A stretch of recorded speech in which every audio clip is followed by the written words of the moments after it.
Sandal isa. 120, 130, 140, 120, kuya. Ano flavor ito? Chocolate? May flavor ka rin.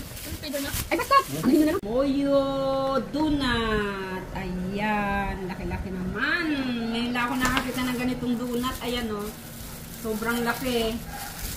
Kaya, trinay namin bumili sa SM. So, eto na po siya. Ayan. Wow! Ang laki. Katuwa naman. Okay, may violet. Kanya-kanyang flavor naman. Iba't ibang flavor po ito. Pero, ngayon lang po namin ito titikman. Hindi ko alam kung anong lasa nito. So, lalasahin natin. Ayan, no. Flavor. Hindi ko pa alam. Nakalimutan ko na kanina kung tinanong namin kung anong flavor to eh. Kaya, titikman natin kung anong flavor ito ngayon. Ito po, Moyo Donut.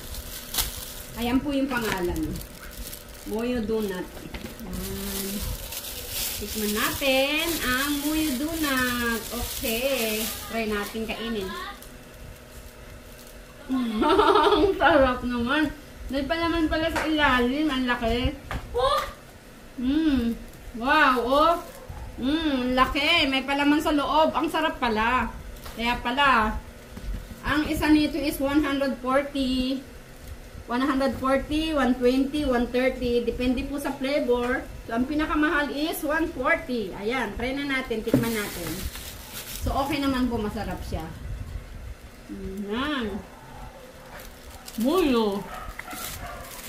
Ito pa, isa. Sige, try natin. Ayan po. Sarap pala. First time kung nakatikim na ganitong donut sa buong buhay ko. Kaya ayan. Laki. Donut. Giant donut. Okay.